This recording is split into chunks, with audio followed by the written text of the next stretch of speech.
Cook and read with Janhavi या चॅनलमध्ये परत एकदा सगळ्यांचं खूप स्वागत।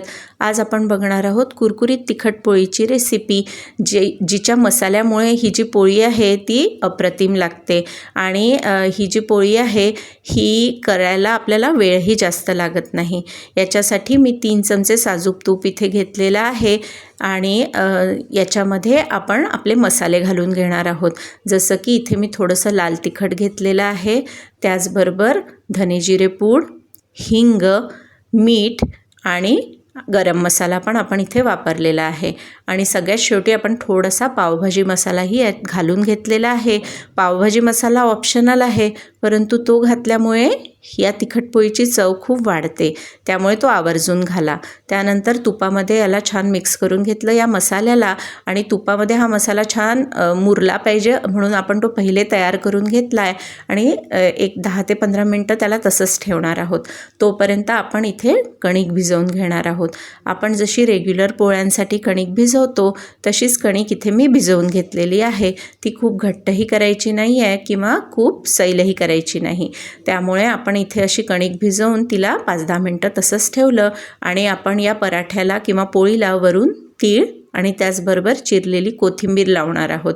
तिळाच्या ऐवजी तुम्ही कलोंजी किंवा काळे तिळही वापरू शकता, ते पण टेस्टी लागतात। त्यानंतर आपण जशी रेग्युलर पोळी लाटतो तशी पोळी लाटून घेतली आणि त्याच्यावर हा जो मसाला आहे हा सगळीकडे छान पसरवून घेतला।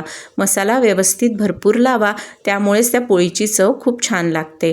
त्यानंतर आपण आता इथे कुरकुरीत पोळी करणार आहोत, त्याच्यामुळे मी ते खूप जाड लाटत नाही आहे, पातळ अशीच पोळी मी इथे लाटते आहे। आणि मग याला आपण वरतून छानपैकी तीळ लावून घेतले आहेत आणि त्याचबरोबर कोथिंबीर थोडीशी लावून घेतली आहे। आणि हे खाताना आपल्याला ते तीळ असे लागले की खूप छान लागतं। आणि मग आपण तुपावर ही पोळी दोन्हीकडनं छानपैकी शेकून घेणार आहोत।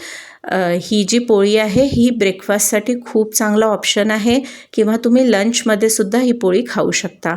किंवा कोणाला कुरकुरीत अशी पोळी नको असेल तर तुम्ही पोळी लाटताना ती थोडीशी जाड लाटा, त्यामुळे ती मऊ पण होईल आणि तशी पण ती पोळी छान लागते।